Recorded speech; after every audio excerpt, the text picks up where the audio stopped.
అయితే ఇప్పుడు మీరు ఏదైతే ఇప్పుడు 'దసరా', 'పెళ్లి చూపులు', ఇప్పుడు 'సలార్' వరుసగా మీరు మంచి మంచి సినిమాలన్నీ క్యారెక్టర్‌లని చేసుకుంటూ వచ్చారు. అసలు ఇండస్ట్రీకి రాకముందు 'యోగి' గారేంటి? ఇండస్ట్రీకి రాకముందు నేను బిజినెస్ మ్యానే నేను. నాకు బిజినెస్‌లో హ్యాండ్లూమ్ దివాన్ సెట్స్, బెడ్‌షీట్స్, కర్టెన్స్‌వి అవి హోల్‌సేల్ షాప్ ఉండే. అండ్ హ్యాండ్ వర్క్ థింగ్స్ ఉంటాయి కదా! హ్యాండ్లూమ్‌ది. అవి ఎక్స్‌పోర్ట్ చేసేవాడిని. ఆ బిజినెస్ చేస్తూ సినిమాలంటే చిన్నప్పటి నుంచి ఇష్టం గూడా ఉంది. దానికంటే ముందు థియేటర్ చేశాను. వెన్ ఐ వాజ్ 17 నేను అప్పటినుంచే ఆహాహా! యాక్టింగ్ కోర్స్ అప్పుడు చేశాను ఒక చిన్నగా. ఆహా! ఆ తర్వాత మళ్ళీ నాటకాలు వేయడం, రవీంద్ర భారతి, త్యాగరాజ గాన సభ, తర్వాత నల్గొండ జిల్లా పరిషత్, ఆ తర్వాత కొన్ని ఊళ్ళలకు వెళ్ళి నాటకాలు చేయడం. అంటే డ్రామాస్ అంటే ఇప్పుడు అవి పౌరాణిక సంబంధించినయి అంటారా? చేశాను. పౌరాణికం చేశాను, సోషల్ కూడా చేశాను. మీరు అందులోంచి ఏమైనా ఒక డైలాగ్ చెప్పగలుగుతారా? యాక్చువల్లీ అక్కడ వచ్చేసరికి వాళ్ళ స అనుచరులు వచ్చేసి ఒక ఫ్యామిలీని పట్టుకొస్తారు. ఇతను నెగెటివ్ రోల్. నెగెటివ్ రోల్‌లో ఉండి అతను కల్లు తాగుతుంటాడు. తాగేసి కల్లు కుండ పడేసి, "మచ్చారి ఏమి శరీర సౌష్ఠవము? ప్రౌఢ ప్రాయంలో సరిబిగులతో కూడిన నీ శరీరము మమ్ములను కవ్వింపునకు గురి చేయుచున్నది. చూడుకోనా ఈనాటి మా ఈ శరీర తాపాన్ని నీ సొగసుల సుధములతో చల్లార్చవలెను" అని ఎత్తుకొని పోయి, "ఎవరక్కడ? లోన మేము చెరిచిన కున ఊపిరితో కొట్టుమిట్టాడుతున్నది. దాన్ని తీసుకువెళ్ళి ఆ పుడమి తల్లికి బలిదానమేము. ఓహో! అనంత అజ యశస్య సామల సంపద్గమ మైపాల భూపాలులు ఈ వేళను ఏలవిచ్చేసితిరి. సమరానికా?" ఆ! ఈ విధంగా. సూపర్ సార్ అసల. చాలా బాగుంది సార్. అలాగే ఒక సార్. సినిమా కూడా చేశాను నేను. తమిళ్‌లో ఇది 'వేదాలం సొల్లున్ కథ' అని ఒక సినిమా ఆహాహా! చేశాను. అంటే ఈ బ్యాక్‌డ్రాప్‌లోనా సార్? ఇదే బ్యాక్‌డ్రాప్ ఉంటుంది. ఆహాహా! రీసెంట్‌గా మేబీ ఇంకో 4, 5 మంత్స్‌లో రిలీజ్ అవ్వచ్చు వావ్! అది. Super sir. దాంట్లో ఏందంటే 'పాతాళ భైరవిలో' ఒక సీన్ ఉంటుంది గదా! అమ్మవారి విగ్రహం. ఎన్టీఆర్ గారు అండ్ ఎస్‌వి రంగారావు గారు. నాకు ఎలా వంగాలో తెలవదు. అంటే ప్రార్థించాలో తెలవదు అనంగానే వంగనంగానే అవును. ఎన్టీఆర్ గారు కొట్టేస్తారు కదా! ఎస్‌వి అవును. రంగారావు గారి క్యారెక్టర్. అది తమిళ్‌లో చేశాను నేను. ఆహాహా! తమిళ్‌లో సేమ్ అబడియోల్ అండ్ ఎస్‌వి రంగారావు గారి క్యారెక్టర్ నేను చేశాను. ఎన్టీఆర్ గారి క్యారెక్టర్ అబడియోల్ చేశారు. ఆహాహా!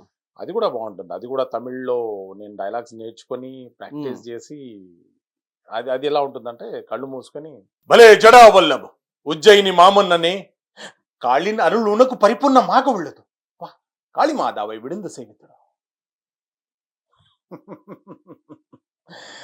அதனாலென்ன పిళ్ళయ్యప్ప అని వా వా వా కాళీ మాదావై విడింద సేవితుడు ఈ విధంగా దాంట్లో డైలాగ్స్ అండ్ ఆల్ మీరు మళ్ళీ ఆ సినిమాని మళ్ళీ తమిళ్‌లో ఇప్పుడు చూపించేటప్పటికి మళ్ళీ ఆ క్యారెక్టర్ మళ్ళీ అలా వచ్చినట్టు ఉంది సార్. అది ఆ సాగ్ ఉండొచ్చు సార్. ఇట్లా అది ఖచ్చితంగా ఆయనకి ఎప్పుడు ఈ గడ్డం మీద ఇట్లా అంటూ ఉంటారు. అవును. అంటే ఇది ఎస్వి రంగారావు గారు, రాజనాల గారు వాళ్ళు ఒక మేనరిజం ఉంటుంది కదా! జనరల్‌గా వాళ్ళు గడ్డాన్ని చేసుకోవడము. దాన్ని అంటే వాళ్ళ హుందాతనం దాంట్లో ఉంటుంది గదా! గొప్పవాళ్ళబ్బా! అసల మీరు స్టడీస్ గాని, ఇవన్నీ చూసుకుంటే ఎలా స్టార్ట్ అయింది? మీ స్టడీస్ ఎక్కడి నుంచి? యాక్చువల్లీ నేను పుట్టి స్కూలింగ్ వరకు నల్గొండ నాది. హుహు. నల్గొండ డిస్ట్రిక్ట్. ఆ తర్వాత 10థ్ ఇంటర్ నుంచి నేను ఇక్కడ హైదరాబాద్‌కి షిఫ్ట్ అయిపోయాను. అక్క వాళ్ళ ఇంట్లో ఉండేవాడిని. హుహుహు. ఇక్కడే బావది బిజినెస్‌లున్నాయి. మా బావ బిజినెస్ మెయింటైన్ చేస్తూ, ఇక్కడ ఎడ్యుకేషన్‌ని కంటిన్యూ చేస్తూ, ఆ తర్వాత 18 ఇయర్స్‌కొచ్చేసరికి అప్పుడు నాకు హ్మ్. సినిమా అంటే ప్యాషన్ స్టార్ట్ అయింది. స్టార్ట్ అయిపోయింది. అంటే అందరూ చెప్పడం స్టార్ట్ చేశారు. "నువ్వు ఫెయిర్‌గా ఉన్నావు, బాగున్నావు, ట్రై చేయొచ్చు కదా!" ఉంటాయి కదా! పాంపరింగ్ పక్కన నుంచి. అవును. అలాగని ఇక ఫైన్ డే ఒకరోజు వెళ్లి ఫోటోషూట్ చేయించుకొని ఆఫీస్‌లో తిరగడం స్టార్ట్ చేశాను. యాక్టింగ్ కోర్స్ చేసిన తర్వాత అప్పటికే 4, 5 నాటకాలు వేసి, తర్వాత నాటకాలు ఎట్లుంటాయి లైవ్ అప్లాజ్ గదా! అప్పుడే చప్పట్లు కొట్టంగానే మనం పొంగిపోయి వచ్చి బాగా చేసావు అనంగానే మనం వేరే లోకానికెళ్ళిపోతాం. వెళ్ళి సీరియల్స్‌కి అని, సినిమాలకని బాగా ఒక 1 ఇయర్ తిరిగి సీరియల్స్ గూడా. ఋతురాగాలు ఇంకేదో సీరియల్స్ వస్తుండే అప్పుడు. అప్పుడే సీరియల్ కంటెంట్ స్టార్ట్ అయింది. ఋతురాగాలు ఆ టైంలో. ఎస్‌వి కృష్ణారెడ్డి గారింటి ముందు కూర్చున్నాను చాలా రోజులు. ఈవీవి సత్యనారాయణ గారి ఇంటి ముందు, కృష్ణవంశీ గారి ఇంటి ముందు. హ్మ్. అలా చాలా మంది దగ్గర కూర్చోవడం, అన్నపూర్ణ ముందు నిలబడడం. సారథి ముందు నిలబడ్డం ఉమ్, చాలా చేశాను నేను కూడా. ఎవరైనా చూసి డైరెక్టర్ పిలిచి క్యారెక్టర్ ఇస్తారు కదా, చెప్తుంటారు కదా, అవునవును. అరే నువ్వు బాగున్నావు కదా ఒక క్యారెక్టర్ చేయని, అవును. అలాంటివి ఎక్స్పెక్ట్ చేశాను. అవును. వర్కౌట్ కాలేదు. మళ్ళీ ఐ వెంట్ బ్యాక్, మళ్ళీ బిజినెస్ స్టార్ట్ చేసి పొజిషన్కి వచ్చి యాక్టింగ్ కోర్స్ చేసేటప్పుడు ఫ్రెండ్స్ ఉంటారు కదా, వాళ్ళు అనుకుంటుంటారు కదా. అప్పుడు ఒక ఫ్రెండ్ ఉండనమాట, మనోడు అన్నాడు, లేదు యుఎస్కి వెళ్ళి యాక్టింగ్ కోర్స్ చేస్తే చాలా బాగుంటుందంట, బాగా నేర్పిస్తారంట వాళ్ళు అనేసి. That time I was like 18-19. నా మైండ్లో ఫిక్స్ అయిపోయింది అది, యుఎస్కి వెళ్ళాలి, యుఎస్కి వెళ్ళాలి యాక్టింగ్ నేర్చుకోవాలని. యాక్టింగ్కి యుఎస్కి వెళ్ళాలి నేర్చుకోవడం.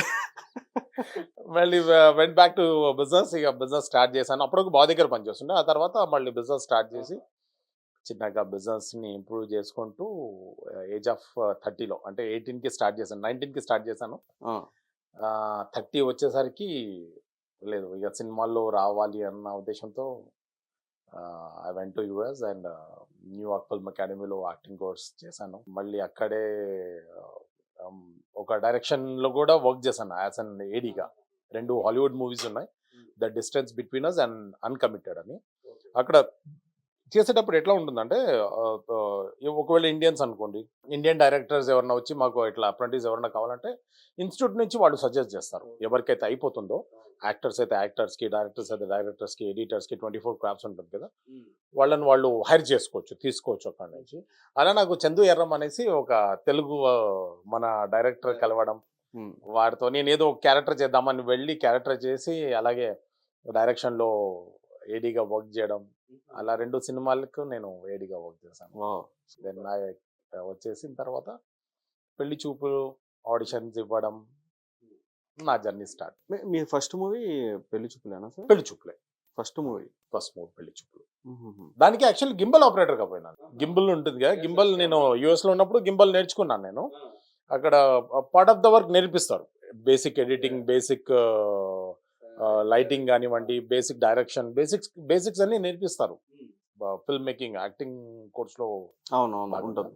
అక్కడ గింబల్ అప్పుడప్పుడే DJ1 రోనిన్ స్టార్ట్ అయింది, అప్పుడే 2012లో స్టార్ట్ అయింది. అక్కడ నేర్చుకొని ఇక్కడికి రావడం, పెళ్లి చూపుల్లో ఒక షాట్ తీయడం, నేను హీరోయిన్ పాల ప్యాకెట్ కోసం వస్తుంటే అది తీయడం. అవును. అలా అలా మళ్ళీ తరుణ్ భాస్కర్ గారిని అడగడం, ఇక మళ్ళీ వెనక్కి చూసుకునే ఇది రాలేదు. అంటే మీరు గింబల్ ఆపరేటింగ్ చేయడానికి వెళ్ళినప్పుడు మరి క్యారెక్టర్ ఎలా వచ్చింది? యాక్చువల్లీ మేకింగ్ నాకు నచ్చింది, తరుణ్ భాస్కర్ది మేకింగ్ నచ్చింది నాకు. ఎందుకు నచ్చింది అంటే, నేను ఆల్రెడీ 2 సినిమాలకు ఏడీగా వర్క్ చేసి ఉన్నాను. ఇక్కడికి వచ్చి చూస్తే తరుణ్ భాస్కర్ది సేమ్ మేకింగ్ ఉంది. మేకింగ్ నాకు చాలా క్లోజ్గా అనిపించింది. నాకు తర్వాత తెలిసింది ఏంటంటే, తరుణ్ భాస్కర్ గారు కూడా న్యూయార్క్ ఫిల్మ్ అకాడమీలో డైరెక్షన్ కోర్స్ చేశారని నాకు తర్వాత తెలిసింది. సిమిలర్ ఉంటాయి కదా మేకింగ్, ఒక దగ్గర నేర్చుకున్నప్పుడు గురువు ఒక్కడైనప్పుడు లక్షణాలు సేమ్ ఉంటాయి కదా. అట్లా నాకు అక్కడ నచ్చేసి, యాక్చువల్ నాకు I want to be actor, నాకు వేరే టెక్నికల్గా డైరెక్షన్, ఈ కెమెరా సైడ్ నాకు అవి కాదు ఇంట్రెస్ట్, నేను యాక్టర్ కావాలని. సో వారిని అడగడం, వాళ్ళు ఆడిషన్ తీసుకోవడం, గాట్ ద ఛాన్స్, కొడితే ఎక్కడికో వెళ్ళిపోయింది. పెళ్లి చూపులు స్టిల్ అడుగుతారు నాకు, మీరు పెళ్లి చూపులో చేశారు కదా. ఇప్పటికీ నేను ఇన్ని సినిమాలు చేశాను, ఇప్పటికి వరకు వచ్చానంటే పెళ్లి చూపులు సినిమానే నా ఫౌండేషన్. చిన్నవాడైనా తరుణ్ భాస్కరే నా గురువు. మీరు కట్అవుట్ అట్లానే మెయింటైన్ చేసుకొస్తారు.